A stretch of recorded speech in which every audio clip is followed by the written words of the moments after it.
El rigor del análisis es la clave para descifrar el complejo mundo de la economía. Lo encuentras aquí y ahora en Al Contado. Conduce Javier Benítez. La conferencia ministerial del Foro de Asociación Rusia-África fortalecerá las relaciones entre Moscú y el continente africano, afirmó el viceministro de Exteriores ruso Sergei Vershinin. Para hablar sobre esto y cuestiones que están relacionadas, estoy junto al analista internacional Marcelo Ramírez. Marcelo, bienvenido a Radio Sputnik. ¿Cómo estás? ¿Qué tal? ¿Cómo estás, Javier? Gracias, como siempre, por llamarme y tenernos en cuenta. Muchísimas gracias a ti, Marcelo, por haber aceptado la invitación y por estar aquí este día en la radio junto a nosotros. Bueno, lo que dijo Vershinin, Marcelo, fue que la celebración de la conferencia ministerial del Foro de Asociación Rusia-África por primera vez en tierra africana es de gran importancia, es una prueba del firme interés de los estados del continente en participar más activamente en la conformación de una agenda ruso-africana conjunta.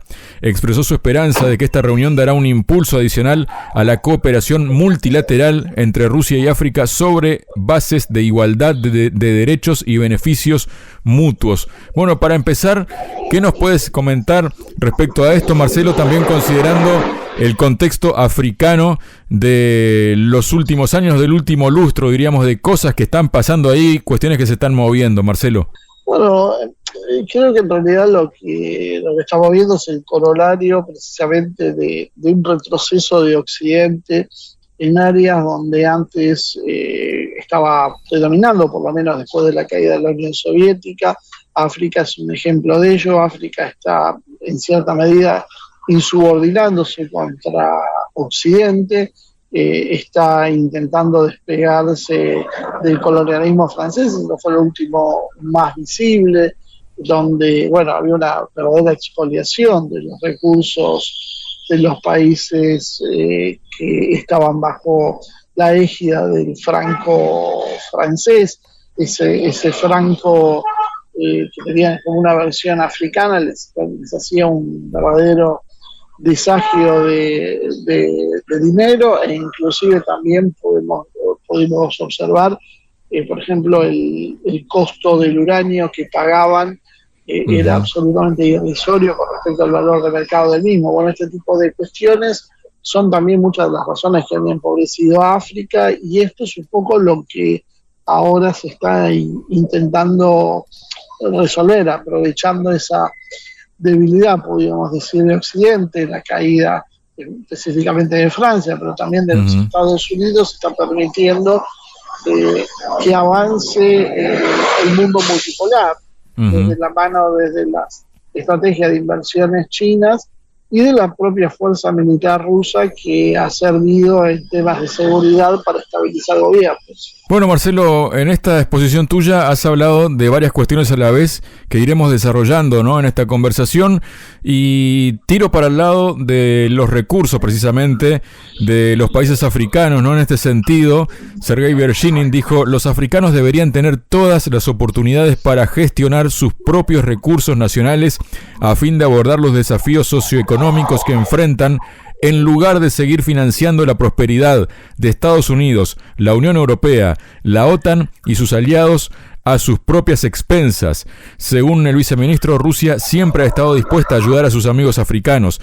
También enfatizó que las políticas de confrontación de Occidente, que ignoran cínicamente la seguridad y el desarrollo de África, deben contrarrestarse uniendo los esfuerzos de la mayoría global para librar finalmente al continente de la dictadura occidental y de toda forma de neocolonialismo. Claro, cuando uno escucha que menciona aquí, por ejemplo, oportunidades para gestionar sus propios recursos y demás, también uno recuerda, ¿no?, una frase que ha dicho alguna vez un líder africano, de que cada vez que vienen líderes o enviados occidentales a África nos dejan un sermón, y cada vez que viene China nos deja un hospital o un puente, por ejemplo, ¿no? ¿Qué nos puedes comentar de esto, Marcelo? Bueno, es un poco bien en línea con lo que estábamos hablando antes.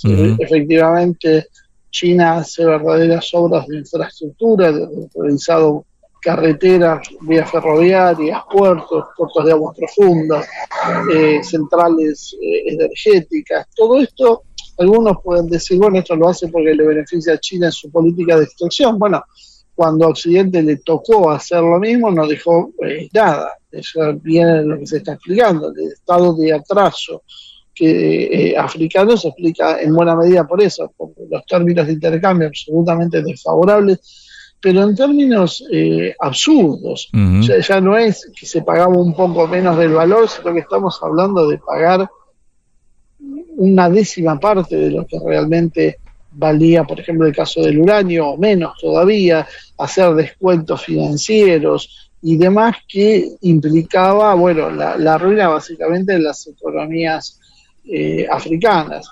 Yo creo que China y Rusia, porque Rusia no tiene la capacidad, las espaldas económicas de China para hacer obras, pero sí tienen clara la posibilidad de intervenir y garantizar la seguridad. Otra de las cosas que vimos también en consecuencia, bueno, se veía en otras partes del mundo, ¿no? Que cuando Rusia, cuando aparecía un gobierno con aires de autonomía en África, solía haber un golpe de Estado, una revolución que lo derrocaba para poner una dictadura que obviamente favorecía en estos términos de intercambio occidente. Bueno, Rusia ha pasado por grupos como fue en su momento Wagner a brindar apoyo no solo en la seguridad armada, sino en la prevención de acciones de desestabilización, y esto le ha permitido consolidar esta nueva posición. A partir de eso, entonces, África empieza a mostrar también, y yo creo que es un ejemplo, por ejemplo, para nuestra región, para lo que es América, cuál es el camino, porque finalmente vemos que políticamente la madurez africana es mucho mayor que la iberoamericana.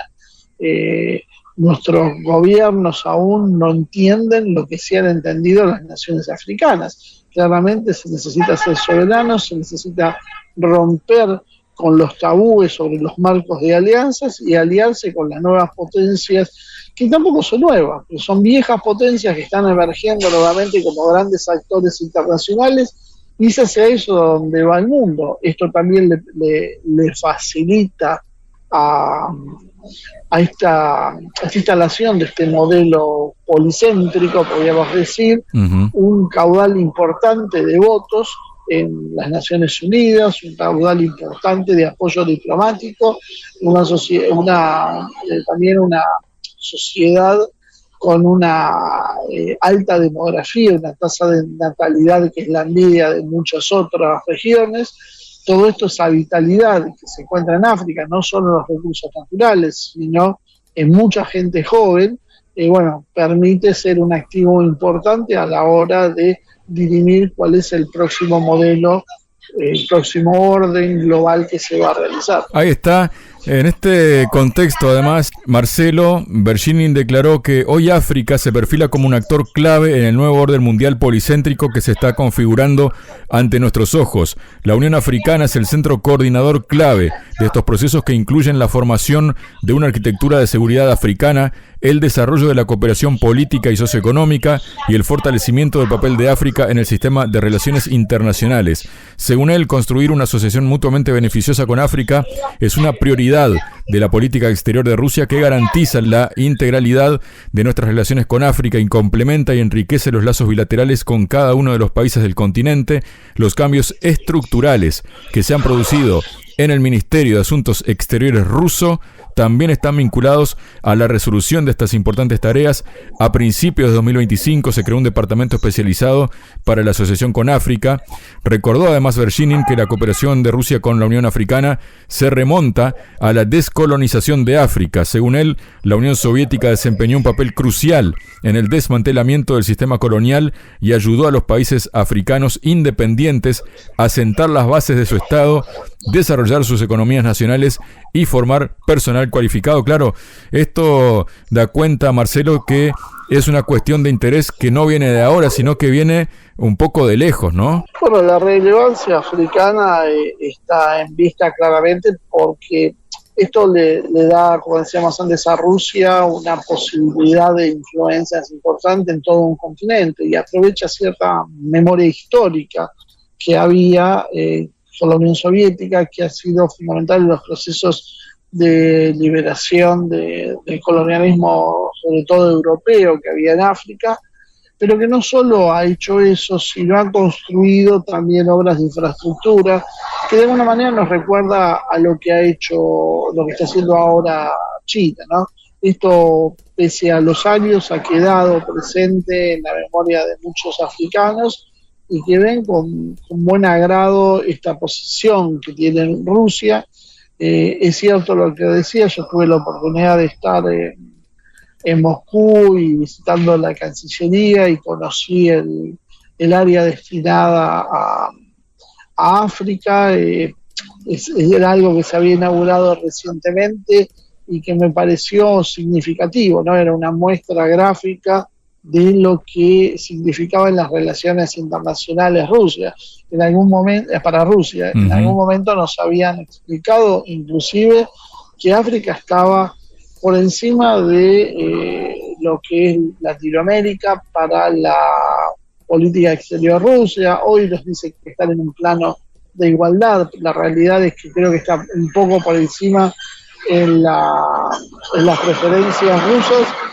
Creo que tiene que ver por la propia actitud de los africanos. Es más fácil ayudar a quien quiere ser ayudado. Ellos no tienen, por lo menos tan visiblemente, gobiernos como los que tenemos nosotros con Javier Milei.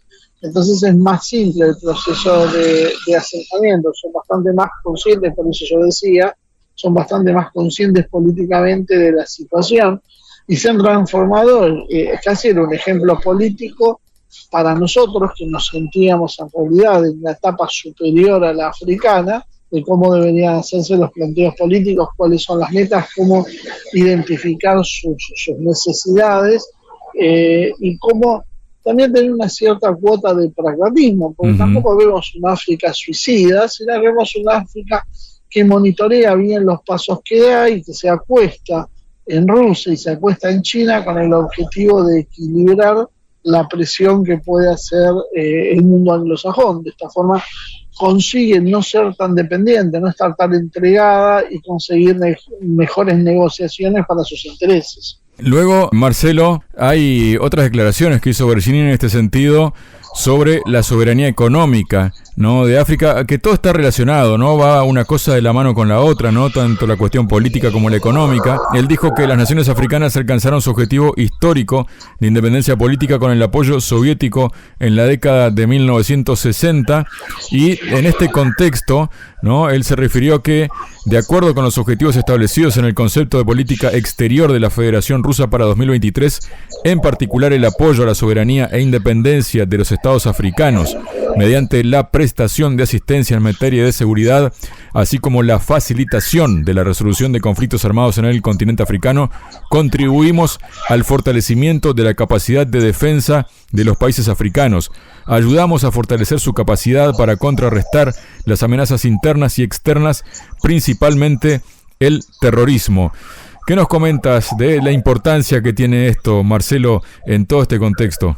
Bueno, no podemos olvidarnos que hay una serie de organizaciones yihadistas en África que tienen un cuño en realidad occidental, si bien algunos se remiten a un sostenimiento, nacimiento en países de Medio Oriente. La realidad es que tanto la inteligencia británica como la estadounidense y la israelí han sido partícipes en la creación y sostenimiento de estos grupos. Estos grupos tienen ramificaciones en África, actúan con otros nombres, pero exportan también esa clase de terrorismo que aprovecha las propias desigualdades sociales, la miseria en que vivían muchos de estos países, las paupérrimas condiciones de vida, para reclutar voluntades que luego transforman muchas veces en combatientes y hasta en atacantes suicidas.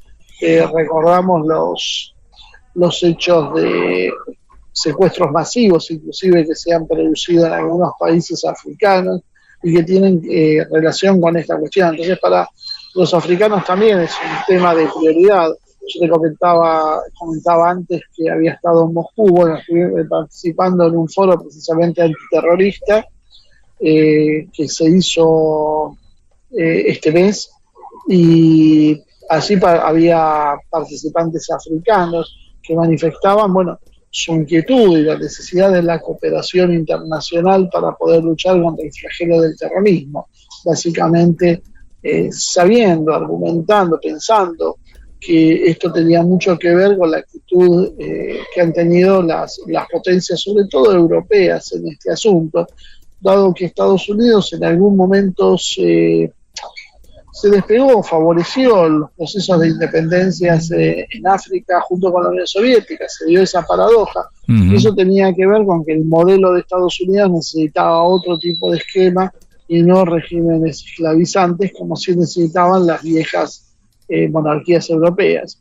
De esta manera, bueno, para los africanos es una cuestión muy importante la de la seguridad, y pocos países mejor que Rusia se pueden tener como socios para que te ayuden a garantizar la seguridad interna, como decíamos, tanto por la fuerza militar directa como por la capacidad de inteligencia para prevenir las acciones de desestabilización que se ha llevado a cabo durante muchos años y las cuales Estados Unidos, en manos del globalismo liberal, estuvo llevando durante décadas. Hoy con Trump vivimos una especie de sinceramiento y Trump, con cierta base de brutalidad, dice lo que va a hacer. En otras épocas nos decían otras cosas, pero promovían actos igualmente crueles o inclusive aún peores, más sofisticados en su forma de ser y de presentarse ante la opinión pública, dado que parecía que estaban apoyando algo que era realmente de interés popular cuando en realidad estaban haciendo lo contrario. Bueno, y a propósito de estos temas de seguridad, Marcelo, justamente, Berginin manifestó que los países occidentales junto con el régimen de Kiev están utilizando grupos africanos para llevar a cabo actos de sabotaje contra los intereses de Rusia y China.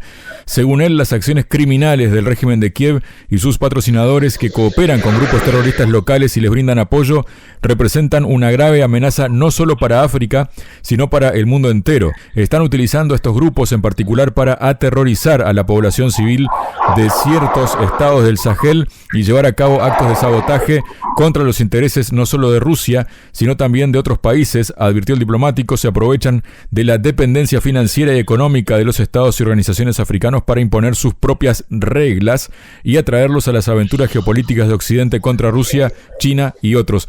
También hay que recordar, Marcelo, que no hace mucho tiempo algún país africano rompió relaciones diplomáticas con Ucrania porque Ucrania en su momento reivindicó el apoyo a grupos terroristas en África, ¿no? Sí, exactamente. Y entrando a recordar, podemos también recordar combatientes ucranianos, fuerzas especiales ucranianas, combatiendo en África a favor de gobiernos dictatoriales o intentando derrocar otros, simplemente por trasladar la lucha geopolítica que tenían con Rusia al continente africano. En Ucrania hemos visto de todo, vemos inclusive también muchas tropas mercenarias de distintos orígenes, entre ellos también africanos. Este reclutamiento es algo que Rusia mira con preocupación y que, bueno, que como vos decís, estás señalando la presencia, esta presencia de algunos sectores radicalizados en África con la intención de desestabilizar el continente, no es nada nuevo, ¿no? Es básicamente la misma técnica que se utiliza en otros lugares, como puede ser lo que vimos en Europa del Este o lo que vimos en algunos países de Asia Central, donde generan revoluciones de colores en función de reclamos nuevamente montados en ONGs extranjeras que, bueno, plantean luchar por derechos de minorías y por la democracia así en abstracto y los derechos humanos, y en realidad lo que hacen es favorecer a aquellos quienes van a ser luego socios de la expoliación de Occidente. Muchas gracias, Marcelo. No, gracias a vos como siempre por el llamado y por darme la oportunidad de hablar. BRICS, G7, OPEC, FMI, Banco Mundial, Nuevo Banco de Desarrollo, Banco Central Europeo, tasas de interés, finanzas, sanciones, deuda, desdolarización, al contado.